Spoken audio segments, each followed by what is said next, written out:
ओडिशा के क्योंझर जिले से एक खबर आई थी। एक आदिवासी आदमी जीतू मुंडा अपनी बहन का कंकाल लेकर बैंक पहुंच गया था, सिर्फ इसलिए कि बहन के अकाउंट में जमा 20,000 रुपए निकाल सके।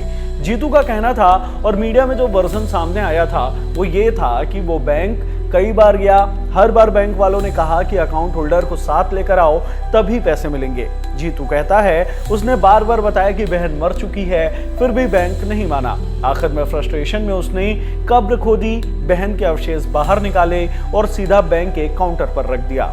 ये स्टोरी वायरल हुई। इसके बाद अब बैंक की तरफ से बयान सामने आया है जो एक अलग कहानी बताता है। ओडिशा ग्रामीण बैंक ने एक ऑफिशियल लेटर जारी किया है जिसमें चेयरमैन के सिग्नेचर और बैंक की मुहर है। इस लेटर में बैंक ने अपना वर्जन रखा है जो जीतू के वर्जन से बिल्कुल अलग है। बैंक के मुताबिक, और मैं यहाँ पे सिर्फ बैंक का दावा बता रहा हूँ, घटना सोमवार 27 अप्रैल 2026 की सुबह 11 बजे की है। बैंक का कहना है कि जीतू मुंडा ब्रांच में और बैंक के अपने शब्दों में ड्रंकन स्टेज में पहुंचा था। यानी बैंक का आरोप है कि जीतू नशे की हालत में था। यह आरोप बैंक ने लगाया है।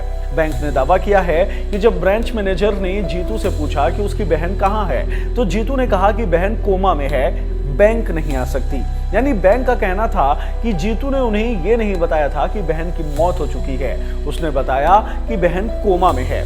बैंक के मुताबिक ब्रांच मैनेजर ने जीतू को साफ समझाया कि कोमा में होने पर अकाउंट होल्डर की मर्जी के बिना पैसे नहीं निकाल सकते और अगर कुछ हो जाए यानी मौत हो जाए तो डेथ सर्टिफिकेट या डेथ प्रूफ लाने पर ही बैंक की गाइडलाइंस के मुताबिक अकाउंट सेटल कर दिया जाएगा। बैंक का आगे कहना है कि जीतू वहां से चिल्लाते हुए निकल गया और बोला कि मैं पैसे लेकर रहूंगा। और इसके बाद बैंक के अपने शब्दों में जीतू एक बैग में लाश लेकर लौटा। बैंक लेटर में एक और बात लिखी है। बैंक कहता है कि लाश फ्यू डेज अगो यानी कुछ दिन पहले दफनाई गई थी, लेकिन मीडिया रिपोर्ट्स के मुताबिक और जो जानकारी अब तक सामने आई है, कलरा मुंडा जो कि उनकी बहन है, उनका देहांत 26 जनवरी 2026 को हुआ था। यानी 27 अप्रैल को जब ये घटना हुई तब उन्हें गुजरे लगभग 3 महीने हो चुके थे। बैंक के अनुसार जीतू लाश लेकर आया, दावा किया कि ये मेरी बहन की डेड बॉडी है। ऑफिशियल बयान के अनुसार बैंक मैनेजर ने ये देखकर पुलिस को इत्तला की। पुलिस ने ब्रांच के सामने से डेड बॉडी उठाकर उसे वापस दफना दिया।